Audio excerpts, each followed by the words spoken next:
ng PCSO, hindi umuurong sa pagtulong. Ang balitang ito ay inihatid sa inyo ng Petron. Petron knows you deserve only the best. Ang bahaging ito ay inihatid sa inyo ng The SM Store. DWIZ! Support ni Jarius Bondo kasama si Ms. Renza Magsumbol. It's 9:25. Magandang balita para sa lahat. Covered na ng PhilHealth benefits ang procedures para sa heart attack. Para sa agarang lunas sa atake sa puso, trust The Medical City. Sa The Medical City, mayroong 24/7 emergency care at internationally accredited heart care experts. The Medical City, where patients are partners. Okay, balik tayo sa poll. Itong buwan na ito, no, maraming na-bill shock mula sa Mindanao, Visayas at Luzon sa electricity bills nila, no? Bakit halos nagdoble? Ito ba dahil epekto ba ito dahil sa yung biglang gera February 28 nagsimula, ano, sa Middle East, tapos nagtaasan ng presyo ng petrolyo, pati mga iba-ibang petroleum-based products na sumipa bigla, no? Or may iba pang reasons dito. Pakikipagkwentuhan tayo sa matagal na nating kaibigan, ano, na tagapagsalita naman, pinakamalaking prangkisa ng kuryente sa buong Pilipinas, ano, nila sa Luzon ang kanilang sakop, ano, sa Manila Electric Company o Meralco, si kaibigang Sir Joe Zaldariaga. Good morning, Joe. Good morning, Sir Joe. Hi, good morning, Jarius, Relsa. Magandang umaga sa inyo. Thank you for the opportunity to explain, Jarius, ngayong umaga.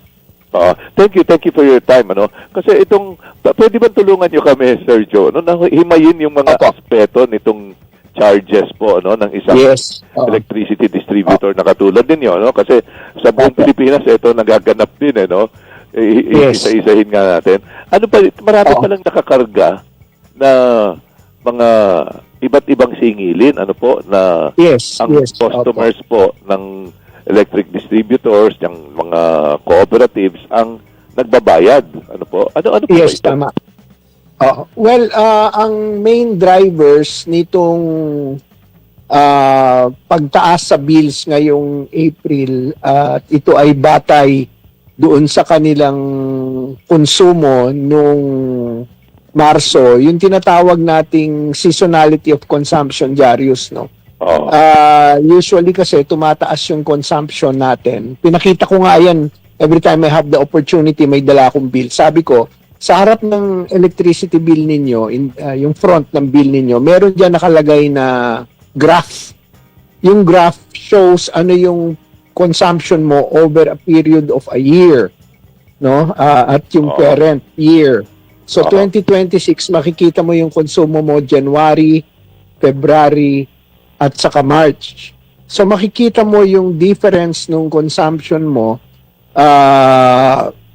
usually during a given month. At ngayon talagang makikita natin yung pagkakaiba. Malaki talaga yung itinaas nung konsumo nung Marso na batayan ng April billing. So yung additional na usage na yon, yung additional na konsumo, papasok syempre yan as an additional amount sa iyong bill. Kasi for example, dati 101 kilowatt hours lang ang nakonsumo mo. Medyo uminit yung panahon. Yung gamit mo ng aircon humaba, yung gamit mo ng electric fan humaba, gayon din yung mga appliances mo that are sensitive to temperature settings, yung tumaas ang temperatura, syempre mga compressor double time din yan. Talagang expected na tumaas yung konsumo. Pangalawa, yung generation charge, Jarius, tumaas din. Ang factors nito, one, yung paghina ng pera natin, ano, ng piso. As you know, ngayon nasa mahigit 60 pesos na tayo. Ang mga generators kasi, most of their operating expenses, yung gastusin nila, lalo sa fuel, dollar denominated. Lalo yung mga gas plants, ang pagkakaalam ko, 99%. So, tumaas din yung presyo ng gas plants. So, that is one of our suppliers. Meron din impact yan sa spot market. So, kumbaga, itong mga factors na to, tumaas ang konsumo, tumaas ang generation charge, talagang tataas yung bill. Nakikita ko nga, Abril, Mayo, Hunyo, tuloy yan pagtaas na yan. Medyo bababa na yan siguro by July. Tapos magte-taper off na yan. Rainy season, bare months, January, February, babalik na naman tayo dun sa cycle. So tawag ko dito is seasonality of consumption. It really is cyclical. Every year it happens to us. And with the summer months, kasama dyan yung pressure for prices to go up. Yung other charges, halos hindi naman gumagalaw yan. Oo, pero halos doble ngayon eh. Ano mga inaangal ng mga electricity users, ano? So itong generation nationwide, charge, no? Nationwide nga itong ganitong situation, Jarius. Hindi lang ito unique sa Meralco, but I can see that this is the same issues that happen to other jurisdictions. Oo, may mga kakilala nga ako sa Southern Luzon na hindi naman sakop ng Meralco. Inaangal nga nila, halos doble nga rin daw. Ngayon, ano ba ito generation charge, ano? Ito na ba yung actual na konsumo? Yes. But the generation charge kasi, yan lang, Jarius, yung nagbabago ng singil buwan-buwan. Transmission, nagbabago din paminsan-minsan, pero depende pa rin sa ancillary services nila o yung backup power na tinatawag. Pero hindi kasing laki pag nagbago yung generation charge. Ito kasing generation charge, very dependent, number one, on what the suppliers will sell to the distribution utilities and electric co-ops. For example, may electric co-op na ang kanyang supply lang talaga diesel o isang area na diesel, yung mga off-grid, no? Talaga makikita mo, tataas talaga yan. Similarly, yung ibang jurisdiction, they utilize products that are very dependent on prices in the world market. May impact talaga yan, no? So, expected na pag summer na talagang there is an increase in consumption. Kaya nga ako, pag nagbibigay ng payo, sabi ko, let's be conscious of our consumption. Although alam ko napakahirap ngayon, as we speak, ang init eh. So talagang the only way to cope with the heat is to somehow, di ba, use more energy through our air conditioning units, electric fans, etc. Pati mga pets nga natin, binibintilidor na natin. Yung yung side story lang, yung ang alaga namin pusa nakababad dun sa electric fan, dun na siya nakatapat. So it really shows you yung hirap, 'di ba, ng ganitong kainit na panahon. Pagka ganitong mainit, syempre tataas din yung demand kasi collective yung usage all over, well, I could say probably nationwide. So pag collective ang usage, talagang when demand goes up, prices usually follows. Yung mga distributors like Meralco, yung mga electric operators, yung mga generators, mga power producers, kinakausap nyo na yan taon-taon, ito, ang kontrata natin. Pinipili nyo na yung pinakamahusay at pinakamura, ganun ba? At saka dumadaan na yan ngayon, Jarius, since 2019, kung hindi ako nagkakamali. Doon sa tinatawag na competitive selection process, ibig sabihin bidding. Pababaan ng presyo. Pero meron pa rin kaming mga legacy contracts, yung matatagal na, kamukha nung sa First Gas, no? Medyo matagal na yun, 2000 pa yun so yun, hindi dumaan yun. That was a bilateral agreement, no? Hindi yan dumaan sa CSP. Pero nung 2019, since 2019, lahat yan, bidding na. Pero pwede ba magtaas ang First Gas ng basta-basta? Well, depende sa kanilang operating expenses. Pag tumaas yung kamukha niyan, mataas yung presyo ngayon ng fuel, no? So at dahil dollar denominated yung kanilang operations, nagre-reflect sila ng increase. I think they increased this itong huling benta nila sa amin, meron silang pagtaas. Ngayon, yung ibang suppliers similarly situated, pag tumaas din yung operations nila dahil bumagsak yung piso natin o bumaba yung piso natin kontra sa US dollar, ire-reflect din namin yan. No? So, these are really dependent on so many factors. That's why we are very cognizant of the fact that we try to get the best prices possible to our CSPs. Oo. Pero hindi ba pwedeng dumaan, hindi ba dapat dadaan muna sila sa ERC, Energy Regulatory Commission, bago sila mag-charge na mas malaki? Ang proseso kasi, Jarius, after you are able to declare the lowest bid, idadaan pa rin yan for approval sa ERC bago mo i-implement yung contract. Oo. So, re-reviewin pa rin nila yan. Kahit nanalo na sa bidding yan, you cannot unilaterally apply those rates. Oo. It has to have regulatory approval. So, lahat nung presyo namin at nung ibang mga distribution utilities at electric co-ops, hindi mo pwedeng ipasok yan sa electricity bill mo without prior approval. You have to seek approval from the regulator because we are a regulated entity. Tapos yung distribution charge naman ng mga katulad ninyo, Meralco or iba pang mga distributors, fixed yan. retailers, ano po? Fixed po ito? Fixed yan. In fact, in our case, since 2015, hindi gumalaw yan.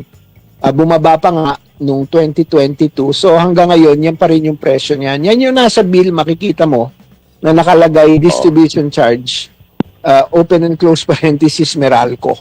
Meralco yung, so that's the only charge na na-charge namin na napupunta sa amin. The rest are all pass-through. Generation, transmission, yung ibang charges, lahat yan pass-through. Percentage ito, yung distribution charge. Percentage. Yung distribution charge is a fixed amount. Fixed amount. Okay. Ang percentage yan sa total bill siguro mga 20%. 20 to 25% depending on the consumption. Pero on the average, mga 20 lang yan. Kasama na rin dyan yung systems loss. Di ba may allowance for systems loss? Halimbawa, yung... System loss is it's a different component. Kasi yung system loss, Jarius, yan yung tinatawag na line losses at saka non-technical, no? Pag sinabi mo line losses, pag tumakbo na yan from the generating plant to the transmission facility, tapos hahatid ng transmission sa distribution, and then distribution all the way down to the end users. Meron yan tinatawag na yung pinakamalaking component, natural line losses. Heat kasi yan eh. So as it travels, may nawawala. No? Tapos meron pang portion dyan, pero napakaliit na lang yung pilferage. I'm happy to report na ang Meralco has, in the past years, we are well below the cap. Kasi merong allowed under the law and under the rules na cap, ang cap mo 6.5%. Hindi ka pwede lumampas doon. Mas malaki sa mga electric co-ops yung cap nila. Pero kami, 6.5%. We are below 6% if I'm not mistaken. So, pag lumampas ka doon sa cap, allowed ng batas, bayaran mo yon. You have to shoulder that as i-absorb ng kumpanya yon. Yes, absorb ng kumpanya. Kaya kasalanan mo yan na lumampas ka dun sa cap na 0.5%. Yes, that's right. That's right. Allowance, kumbaga. Yes, sir. Kailangan yung kumbaga, kaya kailangan yung sistema mo nga, kailangan mahusay parate para mabawasan. Kaya nga ang paraan para ma-further mo ma-reduce yung system losses is to modernize your infrastructure. So hopefully in the future, meron na tayo yung mga tinatawag na advanced metering infrastructure, a really robust distribution system moving forward, no? Kasi and I guess pati dun sa generation side and transmission side, mas maging efficient yung daloy ng kuryente para ma-minimize yung losses. Because that is really the only way to lower system loss, to strengthen your infrastructure, make it more efficient, invest on upgrades and continue to try and modernize the system. Sa ibang bansa kasi ganun eh. Especially in developed countries, they really invest in system infrastructure. Pero paano nagagawa yun? Na, kayo ang pinakamalaki pero mas mababa ang actual systems loss nyo, no? Yes, Below tama. the allowable na ceiling, ano? Na 6.5%. Oo. Say kayo, nasa 6%. Ano yun? Size does matter? Ganun ba yan? Or talagang pagalingan na lang talaga na ano? Tutok yan sa... Hindi,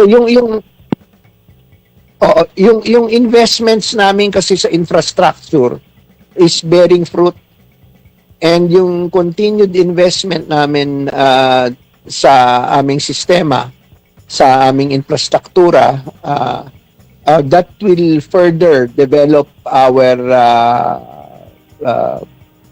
service and lower further yung system loss. Yun yung nakikita namin. That's why we continue investing. Kaya nga dito sa aming franchise area, makikita ng mga kababayan natin, we invest in substation, upgrades. Pag nagtatayo kami ng substations, magtatayo kami ng mga poste, nagkakadkad kami ng mga linya, we make sure that we address all of the concerns in terms of the requirements of consumers. Yung unang-unang requirement, dapat sana walang brownout palagi. Na sa bahay ko, pag inon ko yung switch, inon ko yung electric fan at yung aircon, hindi yan mawawala. Hindi yan magkaka-brown out.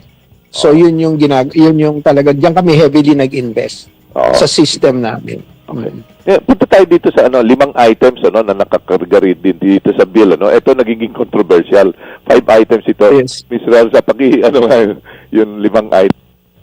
Unahin na po natin dito, sir, is yung lifeline rate. Yan, oo. Ito ko po kasi Okay. yung pinag-uusapan ngayon sa social media na kesyo bakit daw po yung mga middle class or mga consumer ang sumasalo dito sa kuryente ng mga 4-piece beneficiaries. Oo. Unang-una, I just want to put things in context.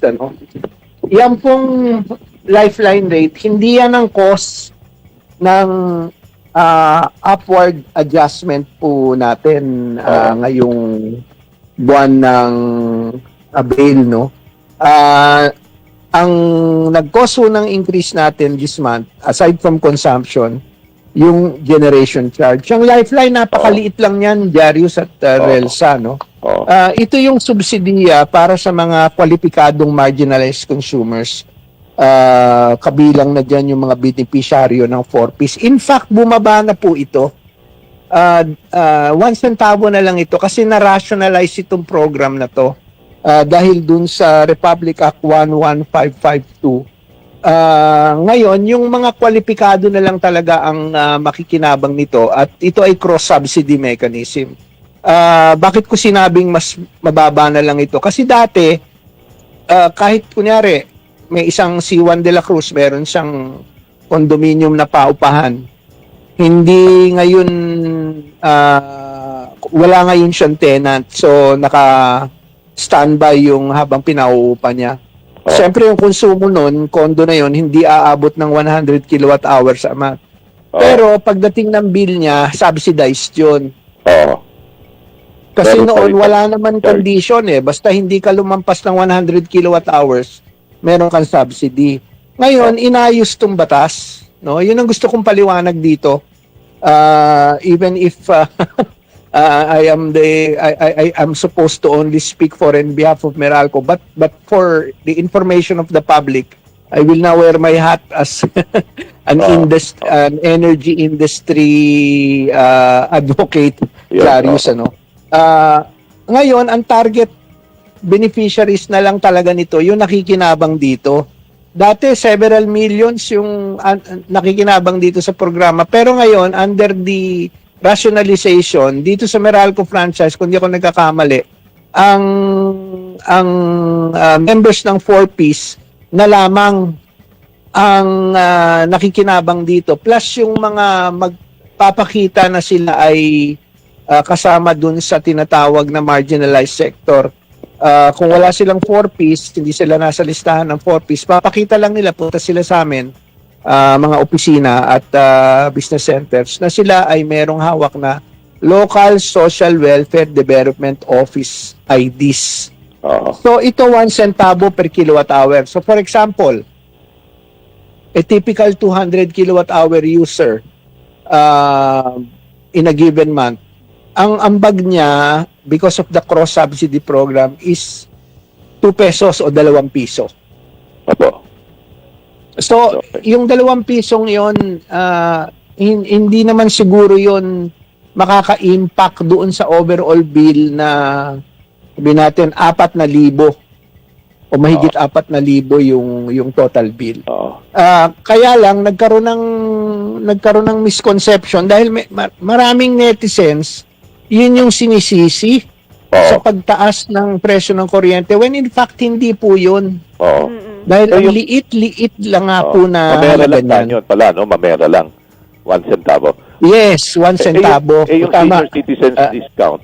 Kasi kung mas nakarehistro maliit. pala yung bill, yung electricity bill nasa isang senior citizen, pangalan ng entitled siya sa 20% discount. Ganun ba yun? 5% lang itong senior citizen subsidy, Jarius. Okay.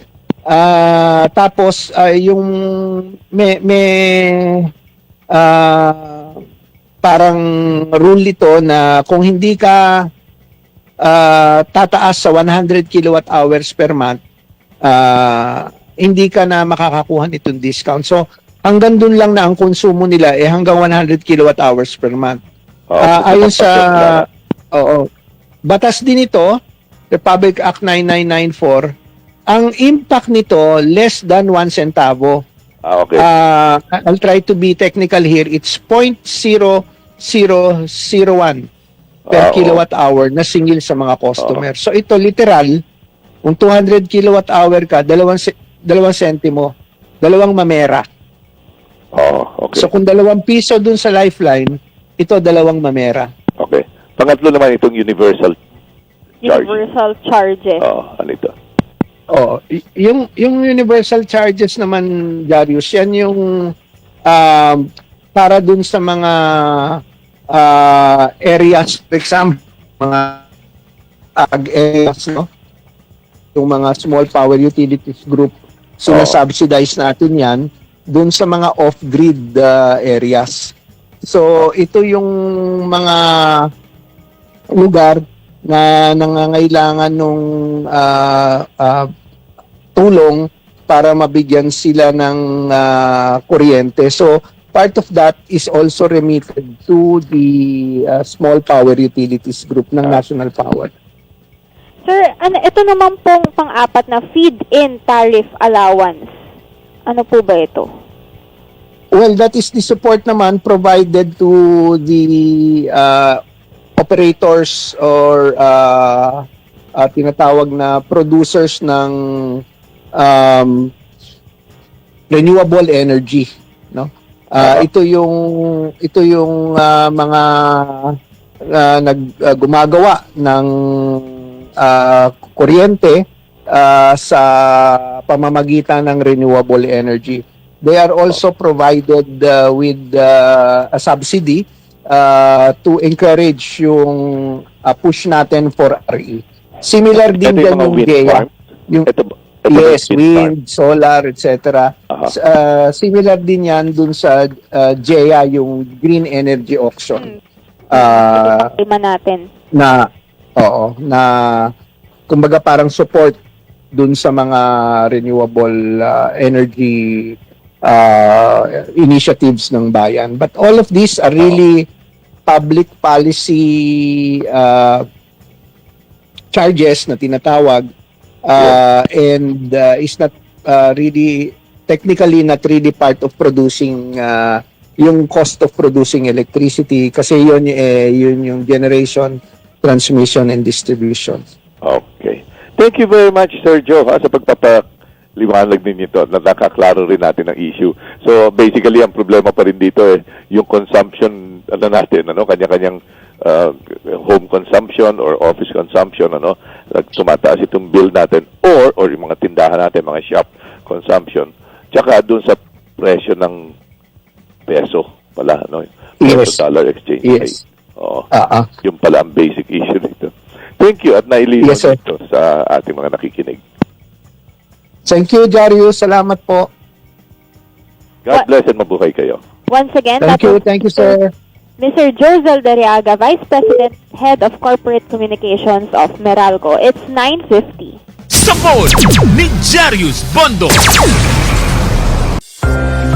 Kayang-kaya mo ang kahit na ano kung ikaw mismo ang gagawa nito. Let's learn new things sa DIY Do It Yourself.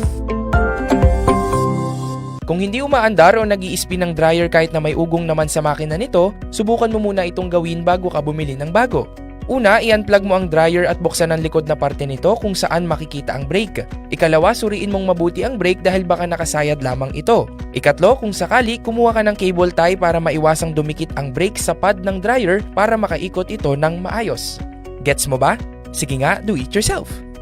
Walang yumayaman sa pagiging empleyado lang. Dapat lahat tayo nagninegosyo. Timing! Narito ang isang programang magbibigay ng tamang gabay sa pagnenegosyo. Pakinggan at panoorin ang mga ekspertong magiging guest dito. Isang show para sa negosyo. DWIZ Negosyo! Kasama sina Lito Gagni at Jerry Orbina. Pakinggan ng live sa DWIZ. Panoorin ng live sa Aliw 23. At i-follow sa lahat ng digital channels ng DWIZ, Facebook, YouTube, at DWIZ News App. Huwag munang magplano, huwag munang sasabak, huwag munang papasok sa negosyo nang hindi napapanood ang show na Negosyo. Nasa dugo na ng Pilipino ang tumulong sa kapwa Pilipino. Hatid ng DWIZ ang programang hangad ay maging tulay ng tamang pagtulong. Tulay Pilipino, ang puso ng pagtulong ng DWIZ.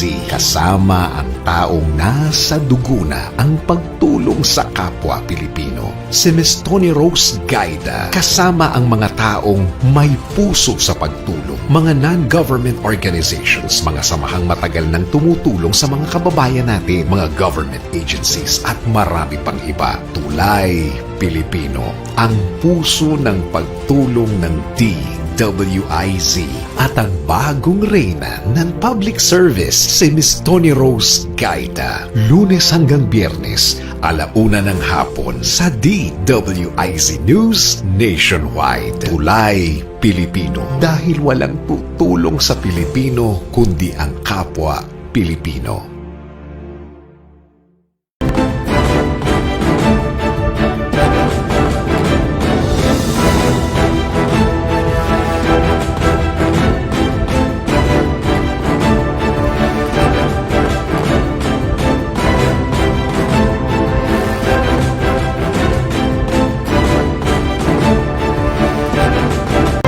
Sapol ni Jarius Bondo. Kasama si Ms. Renza Magsumbol.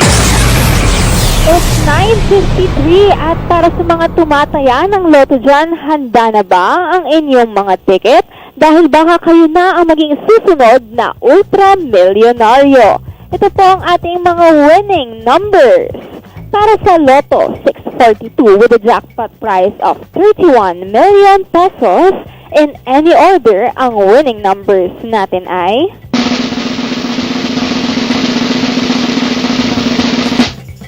7, 24, 29, 40, 41, and 42. Again, para sa Lotto 642, ang winning numbers natin ay 7, 24, 29, 40, 41, and 42. Para naman sa Super Lotto 649 with a jackpot price of 33 million pesos, ang winning numbers natin ay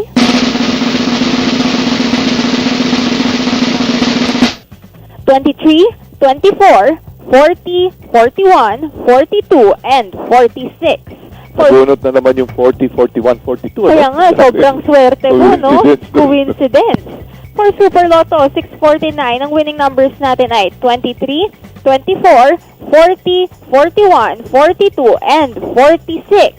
For Grand Lotto 655 with a jackpot price of 73 million pesos, ang winning numbers natin ay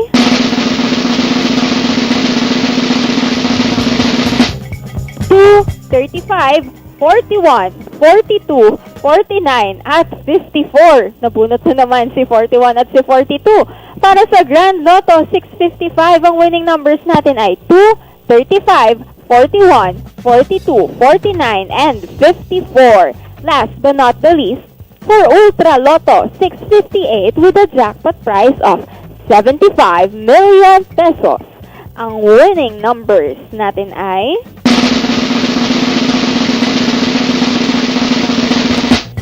5, 16, 29, 37, 45, and 53. Again, for Ultra Lotto 655, ang winning numbers natin ay 5, 16, 29, 37, 45, and 53. So, kapag nakuha nyo po ang 6 digits na yan, go to your nearest Lotto outlets to claim your prize. At para ma-authenticate ang inyong ticket. At kamakailan nga po, meron nakita na nag-fake ng Lotto ticket nila. Dinoktor daw niya. Dinoktor yung Lotto Dinolpen na ticket. yung numero, no? Pero bistado siya. Bistado. Tapos, makukulong po ata siya. Oo, may multa yan. Oo, may Kaya multa po kulong. yan at pagkulong eh. Hindi ba niya alam na computerized ang pag-verify nito? Kasi may system ito di ba? Pag bilhin mo ng lotto ticket, pumapasok na yan sa system, computerized yan. Nakakabit-kabit yan no? Oo. Bawat outlet. Ngayon, pag mag-claim ka ng winnings, bibigay mo yung ticket mo dapat. Mahuhuli ron kung totoong binili mo ito sa ganitong outlet, sa ganitong petsa. Oh, At pati may special paper sila na ginagamit Oo, tsaka yung system dyan. Hindi pwedeng ballpenin mo lang. Oo. Sinasabi nga, hindi pwedeng mabasa, hindi pwedeng itupi, hindi pwedeng mamantsa ng hindi na readable yung di ba? Yung ganun Ay, hindi nako. pwedeng mapunit yung ticket mo. Yun. Oh, kahit anong hirap po ng buhay natin ngayon, wag naman po tayo dumating sa point na nanloloko na po tayo, no? Wag ganun. Wag ganun. Mapapahamak lang tayo at pamilya mapahamak natin. lang tayo at pamilya natin. Maraming salamat po sa pakikinig ngayong araw kina Tristan Wyatt Gulay, Randy Santisas, Reynaldo Agustin, and happy birthday po kay Daddy Philip Salvador. Pagbati po from your loving family. Thank you for listening din kina Ma'am Jen, Ana, Renz, Ninya, Anthony, at kay Chelsea.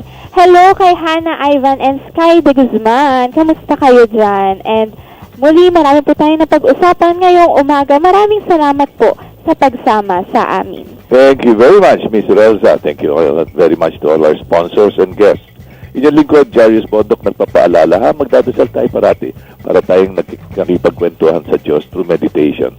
Have a good day. Abangan, kasunod mo kagad natin sina Mr. Jerry Flores at Miss Sally Ortega Bueno sa Mr. Taxman. You say yes.